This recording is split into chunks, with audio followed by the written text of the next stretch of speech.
He's John Timpane. And he's Don Rooney. And this is The Musical Innertube. Now, you may ask, why is this podcast called The Musical Innertube? And we may reply, because that's its name, of course. Now, how did this podcast get that name? Back in college, we hosted a radio show. Once, we tried to introduce a soothing musical interlude. Instead, we messed up and wound up introducing a soothing musical inner tube, and the name stuck. So here we are, hundreds of years later, still talking to interesting people about their interesting lives. Difference makers who really make a difference.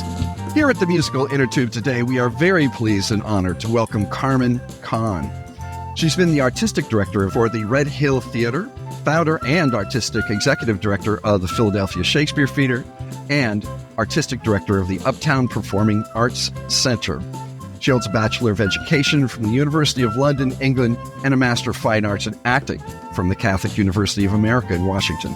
Carmen was founder and longtime member of Philadelphia Shakespeare, which was not only a theater where you could go see Shakespeare plays, but also a school for people interested in the actor's art. So Carmen is also a very experienced educator, and she's here today to talk about her latest project, Shakespeare Moment by Moment.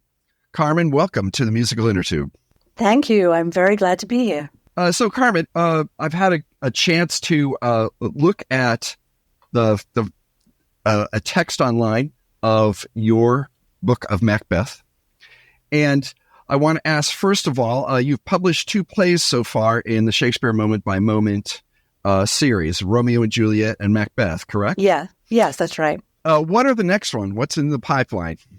So we have a plan to do 8 in the series. Mm-hmm. And the third one, we just started working on it, is Hamlet, which is epic. And that'll take you until 2030. Yeah. Yeah, I think so. And then we have, we're going to do Midsummer Night's Dream, Othello. We're not sure about Lear yet, Lear, Merchant. And we're mostly trying to connect it to the curriculum. So, you know, a lot of schools, I was surprised by this, do The Taming of the Shrew. And so that might be something we would do. That's delightful. Yeah.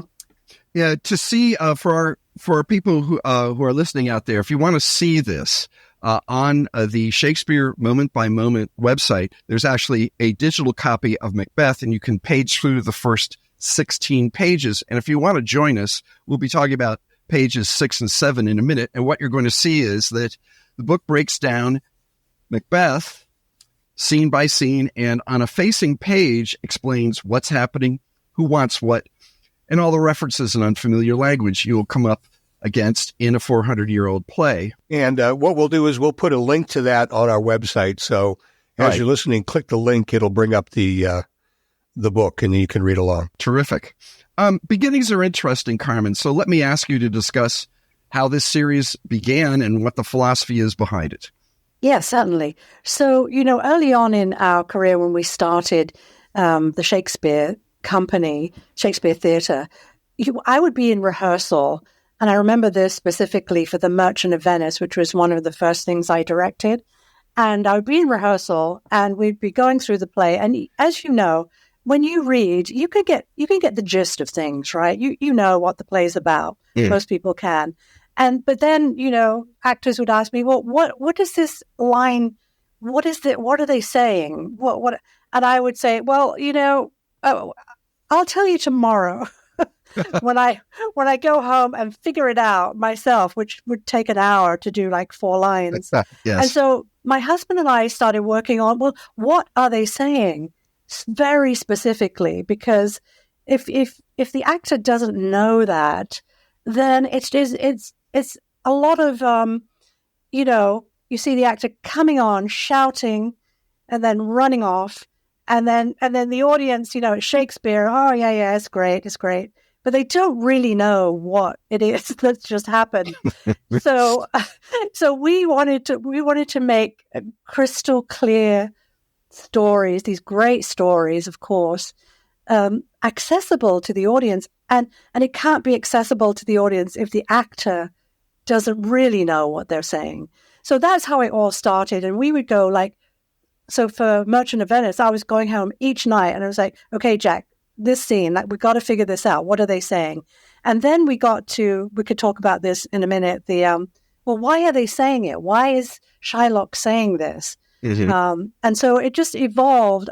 So for each production, we took notes and we did this line by line, and it just got more and more in-depth and richer and just evolved into what you're looking at now. The notes were a lot more sparse, 20 years ago.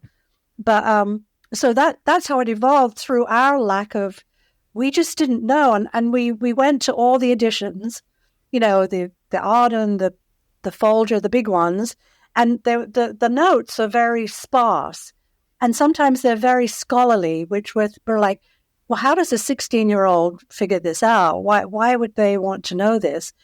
Also, a lot of the notes are below the text. So you've got to go like from the text back down below. And they're sketchy, like it doesn't explain everything. So that's how that all evolved, really. I think that it kind of defeats the purpose when scholars are writing the notations or the annotations to Shakespeare, because they're being as scholarly as the text, and you have to break down the notes in order to figure out you what have to do moment by moment with the notes, right? Right, exactly. It's interesting. Your comments already suggest several different audiences for a book like this. Obviously, people are putting on the play, would love to have this. Mm-hmm. Teachers teaching it, and it's for probably classes in high school, but I could think of classes in college that would use this, and almost anybody who wanted to know about the plays. Yeah, definitely. We have a couple of universities using the book already, and the professors are very, very grateful. We've had also another professor who said they didn't want to use it because it was explaining the play to the student. And so that's something that we've considered, like, are we spoon-feeding the play to the student and therefore they're not thinking? Well, the feedback we've got and our contention is that if you don't have these notes, you just can't get past the line. You have to like spend an hour figuring out what they're saying.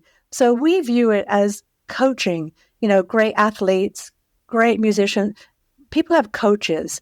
And so this is a coaching through the play for the student or whomever is going to read this. When I taught Shakespeare for a long time, actually, about 22 years, I realized that in many cases, among the people who would come to my classes, this was not only the first Shakespeare that they'd read, but it was the first play they'd ever read. In other words, they'd never seen a play. And of course, wow.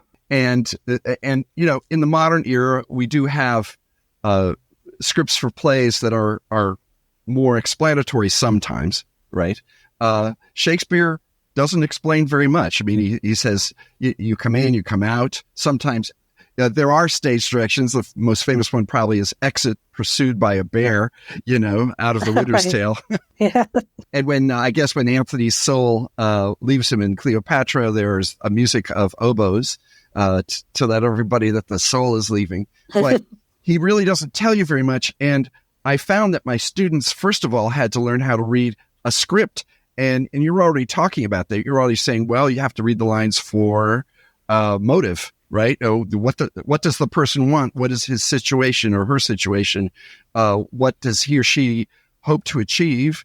Because every word out of our mouth is a product of something we hope to achieve, some kind of purpose or understanding that we wish to express. And I think what you've just said is this is partly what you're filling in for, is that, people are not equipped really to understand what they have in front of them when there's a script there. Right. So let's go to page 6, shall we? And of the Shakespeare moment by moment. Mm-hmm. And we're looking at your version of Macbeth. Okay, so we have page 6 and 7. And one, as we said, on the left-hand side is text. On the right-hand side, there's 2 columns. One is what, and the other is why. Talk to us about that. Yeah, certainly. Now, if you go just to sort of go back a little bit, at the beginning of the scene, 1-1, we say where it is, but also for each of these scenes that Shakespeare wrote, there's a purpose for the scene. Why is this scene in the play? So we write that at the beginning of each scene too, the purpose. So the purpose of this scene is to show how brave and loyal and loved Macbeth is. So that's part of the purpose. And then what we do is every scene has a drama which is posed as a question. So any great movie or story you're reading, the audience, you always want them to like, oh, what's next? What's next? And so Shakespeare had this very volatile audience, as you know, who could get up and leave, go to the Rose, see a bear baiting, see like London Bridge with the heads on spikes for their entertainment. They didn't have to stay and stand and listen to this. So he had to, as an artist playwright, he really had to capture them. So that's in the question. What is the drama of the scene? And the drama of this scene is, can the captain convey his important information before he faints or dies from blood loss? And then the second is, who won the battle? So if the actor knows that, and that's sort of informing everything they're saying, we know the direction we're going in. And Shakespeare, I think in every single play throughout his whole work, I don't know where there's not a question for each scene that he's asking us. So anyway, that's sort of just a preface to get to where we are. But, you've said so much now that is just absolutely essential. You or I, I worked a long time in theater, and you and I know that this is the case, that people just don't come on stage where there's nothing going on. Right, yeah. There's in a drama, it comes from Greek words meaning things that are done. Yeah, so right. Stuff is always going on. A lot of the time, I've taken people to Shakespeare plays.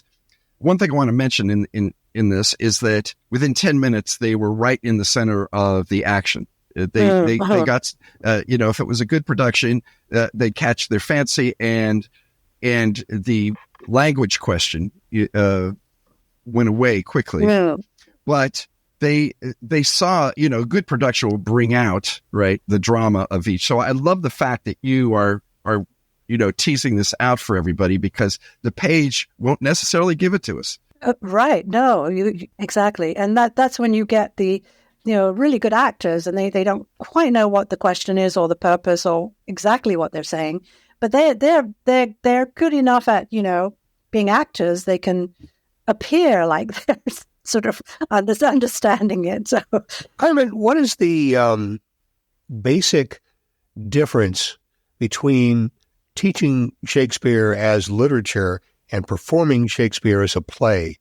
There seems to be a line there, and like you said, actors need to know the literature in order to project the lines in the play. But what's the difference between just reading Shakespeare and soaking it in and actually performing Shakespeare? Yes, well, I think in teaching Shakespeare's literature, some of the scholars who worked with us, they're very interested in sometimes the actual language mechanisms, the rhetoric, whatever those things are, and then also thematically, like what are the themes of the play, and they like to discuss what that is. Like, for instance, Macbeth being about ambition, which actually, if you look at the play closely, I don't think it is about ambition, but that's another discussion. So I think they sort of look at, thematically, and like to get into those sorts of things, and also the references if it's a classical play, like when you like the art, and they have a lot of scholarly references to the hundreds of years of the productions of this play and what other scholars have said. And then as a practitioners, so we're theater practitioners, we want to make this clear and understandable to you, the audience. So my focus is, okay, how can I make this crystal clear? And then in a setting, an original, fresh setting, get you to see these characters living these lives. So that's sort of, how does Macbeth live this life, this actor live it? So that's sort of our craft, I suppose. Mm. And I've noticed it over the years that directors have taken Shakespeare plays and modernized them, put them in more modern settings in order to more bring home, I guess, the themes of the plays a little more to modern audiences. But it seems like the plays are adaptable to any situation or most situations. Yeah. So yes, and I'm like, most of the time, if you came to our theater, you wouldn't see us in what they call Elizabethan dress. We had lots of different settings, but you have to know what story you're telling and why, and does all of the adaptation, the setting support the story, or does it? You can't just arbitrarily set it on the moon and think, oh, that's cool. Or, paint the actors in chocolate and do it backwards. It's just, you've got to know what you're trying to tell, what the story is. We'll return to the musical Innertube in just a moment, but first, this soothing musical interlude. John and Carmen are about to read lines from Macbeth, and then reference those lines to comments and explanations that are contained in the book Carmen and her husband put together, Shakespeare Moment to Moment. If you'd like to read along with them and check out the commentary for yourself, here's how you do it. Go to the Carmen Khan episode page on our website, musicalinnertube.com. If you look under the heading Show Notes, you'll find a link to Carmen's book. Just click on that link, scroll halfway down the page to the Tragedy of Macbeth, and use your cursor to turn to pages 6 and 7. Use the box with the arrows in the upper left corner to make the pages full screen. And now you're all set. So, let's return to the musical Innertube, already in progress.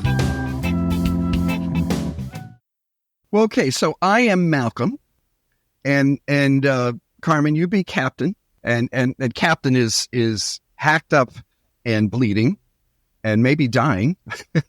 Yeah. Right, as he makes this report. But one of the most important things here is to establish the character of Macbeth before we even see him. And the captain gets to do this for him. So Malcolm says to the captain, "Hail, brave friend. Say to the king the knowledge of the broil as thou didst leave it." And that's a battle that the captain has just returned from. Doubtful it stood, as two spent swimmers that do cling together and choke their art. The merciless Macdonald, worthy to be a rebel, for to that the multiplying villainies of nature do swarm upon him. From the western isles of kerns and gallogrosses is supplied, and fortune, on his damned quarrel smiling, showed like a rebel's whore. Okay, cool. Looking at it in the reader's shoes, there's a lot of things going on in there that don't especially leap out at us. Right. We don't know what kerns and gallogrosses are. And actually, the word doubtful is a slightly different use of it. So can you explain what you do on page 7 for these things? Like doubtful it stood. Yeah. Doubtful it stood. So, so he's saying the outcome was in doubt. We didn't know if we were going to win. So the captain is trying to stay conscious long enough to adequately convey how Macbeth saved the day. So he's got this, he's bleeding out and he's been, wounded in some way. So he's got to get this out. So that's a direction for the actor. This is urgent. I've got to get this out to the king. And then choke their art as two spent swimmers that do cling together and choke their art. That's very obscure. Like what would a student or actor think that was? So we said, picture two drowning swimmers, each in his panic to get above water, incidentally choking the other one, preventing his art of swimming. So that's kind of in that 1, 2, 3, 4 words there. There's chock full of like this imagery, and once the actor sort of, because I mean Shakespeare he's very cinematic, isn't he? It's like, so once the actor has that image, he can start or she can start living it for the audience. So worthy to be a rebel, for to that the multiplying villainies of nature do swarm upon him. Worthy to be a rebel, worthy to be called a rebel, for to that since nature, human nature, his villainies, his defects, do swarm upon him like flies. It's so amazing about the poetry here, if I could just say. I mean, now that we have gone through it, we can appreciate that ultra famous image of a battle, a doubtful battle, being like two spent swimmers clinging to each other and each drowning as they attempt. I mean, it's a really great analogy when you think about it. You know, oh my, yes, yeah. You know, and then we have MacDonald, and you say that the image of the flies swarming about him, he's got so many villainies in his nature that they swarm around him like flies. I mean, we get two really beautiful metaphors that immediately not only clarify these things, but as you just said, it's very cinematic. It's very visual. Oh, yeah. Imagine filming this. So should we just go on to the next couple of lines? Yes, please. So from the Western Isles, which is the Hebrides, it's a group of islands off the northwest coast of Scotland, of kerns and gallows is supplied. So those are Irish soldiers and horsemen who are serving as mercenaries, supplying MacDonald there. Gallo grosses, we just said it's often changed to gallo glasses in modern editions. And then Fortune, the goddess of good luck, smiling on, favoring his damned quarrel, his unholy rebellion,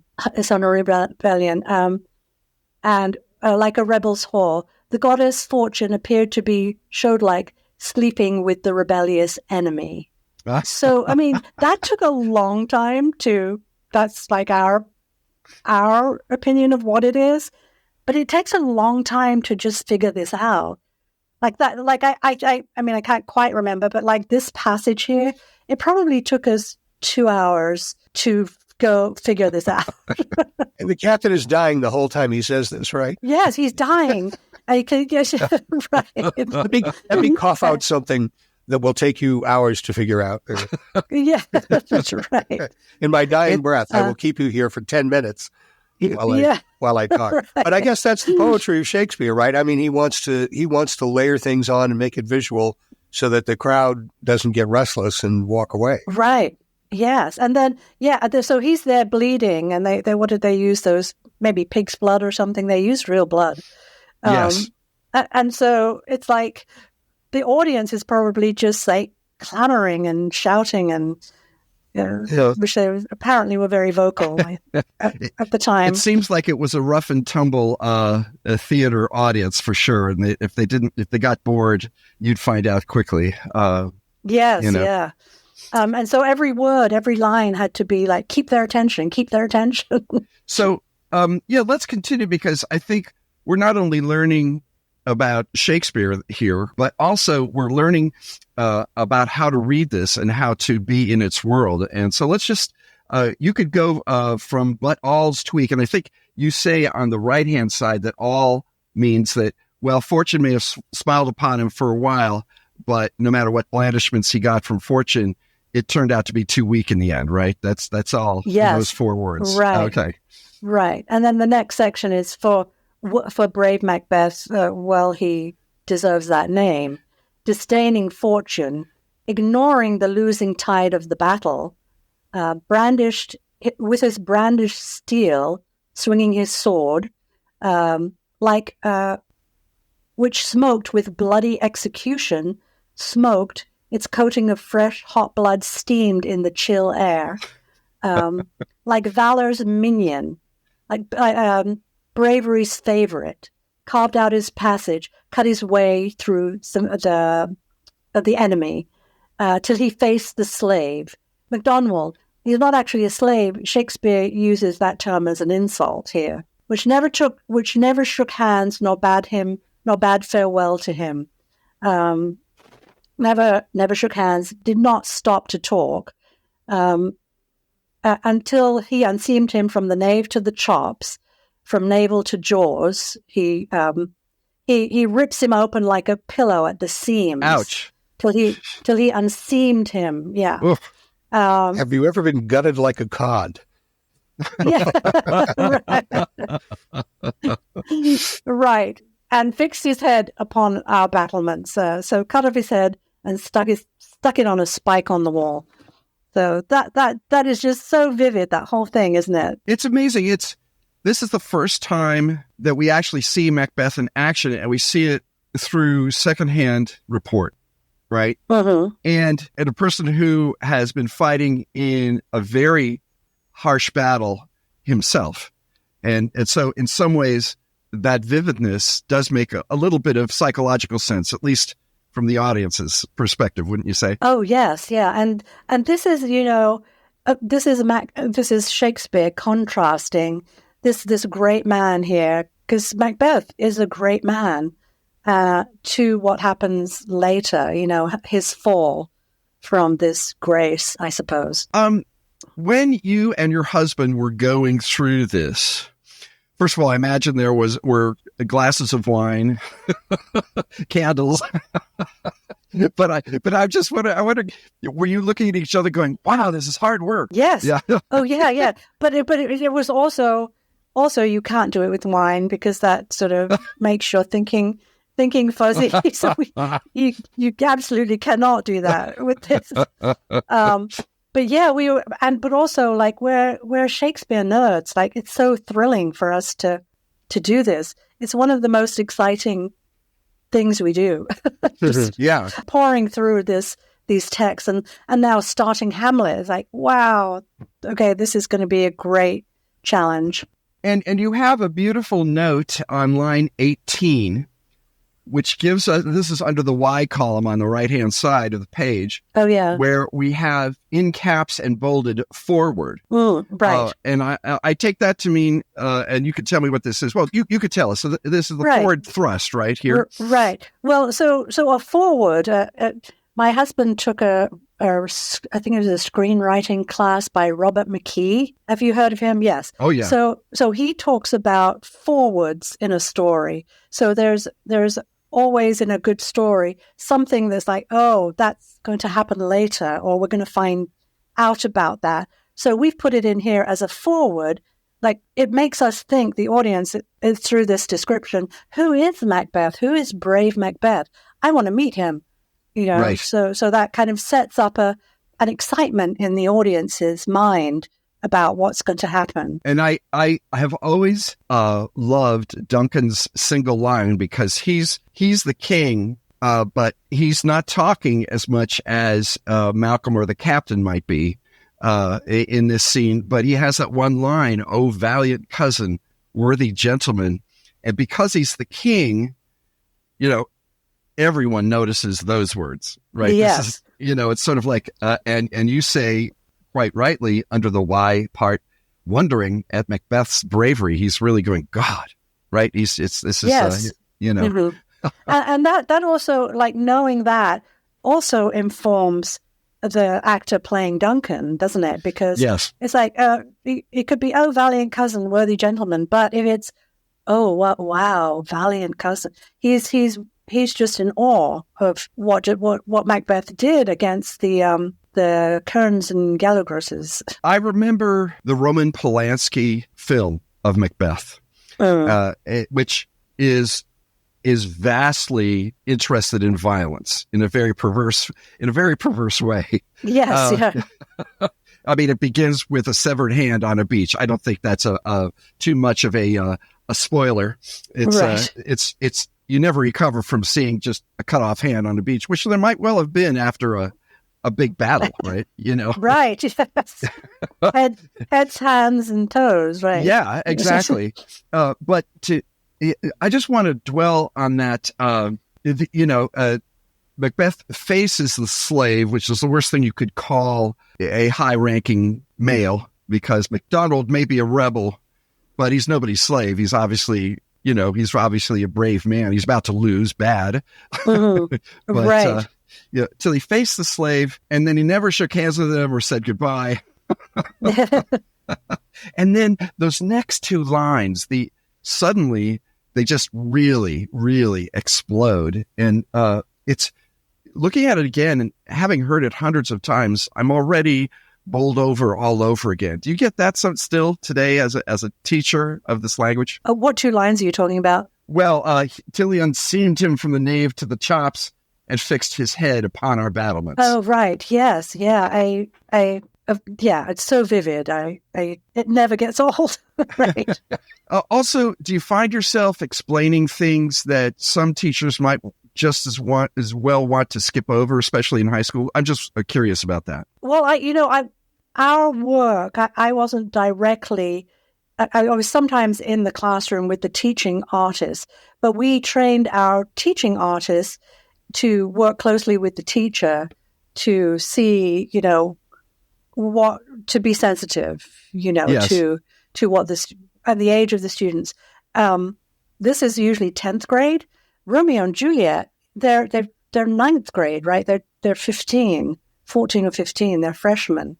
So I think that we would just work closely with the teacher, but our stance was, this is Shakespeare, and you have to. Isn't education about challenging ourselves and our worldview to make it broader and wider, and that even if you might feel uncomfortable, that's what education is, right? And you had said earlier that you've been doing this for 20-some years. So some of the children that were exposed to your work 20 years ago, have you seen progression? Have you seen people who started out on your books coming in and they're now acting, teaching, whatever, and benefiting from the books, from the studies that you gave them a few years ago? Well, these books are, as they are now, are recent. So our work in the classroom was through curriculum and study guides, and we're just in the last couple of years working with teachers who are using this book. And so the feedback from those teachers are, this is a godsend, because I spend so much time just trying to figure out the multiplying villainies of natures do swarm upon him. Okay, kids. Okay, kids, what's your idea? I think the teachers are asking the kids for ideas. And so they're like, we get past that. And then once you get past the line, the deeper questions of these plays can be discussed and talked about. And we don't have to worry about the definitions or the sort of things that just hold you up from these difficult texts. And so the teachers are saying, wow, we're getting to talk about, wait, is this play about ambition?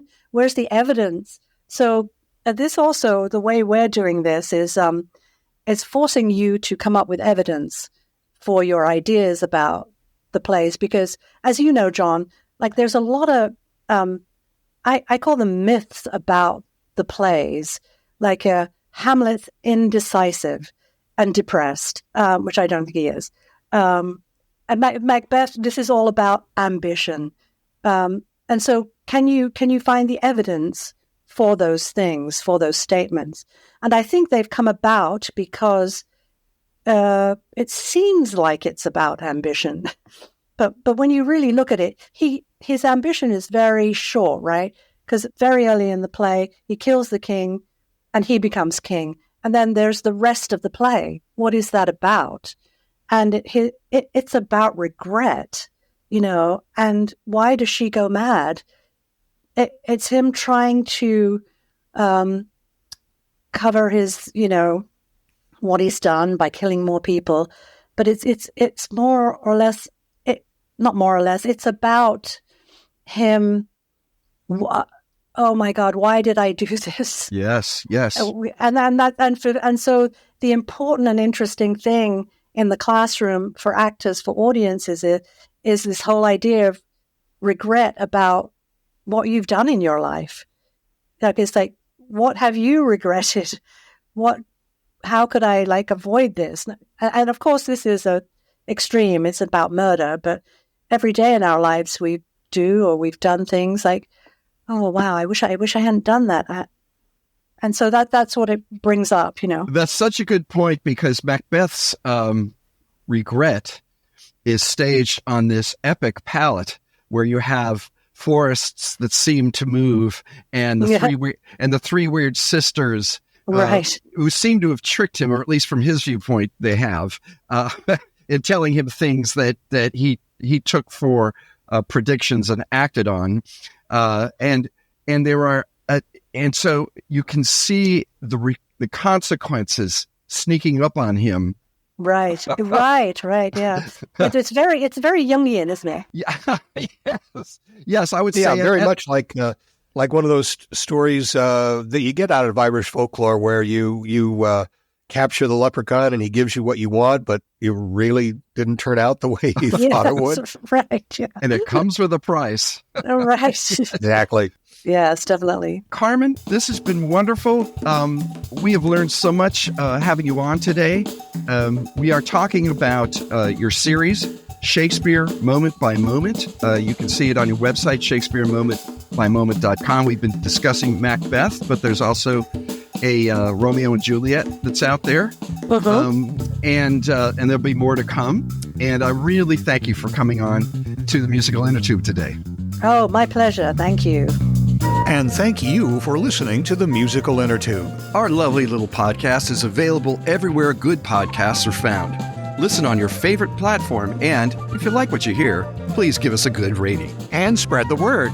Tell your friends about the Innertube and let them know they can subscribe to the podcast on our website, musicalinnertube.com. There you can listen to all of our podcasts, see pictures and biographies of our guests, and contact us. You can even click on the microphone button in the lower right corner to leave us a voicemail. And don't forget to leave your email address on our Talk to the Tube page so we can stay in touch. And you can email us directly at musicalinnertube@gmail.com. And as always, thanks to virtual band Car Radio Dog for our theme music.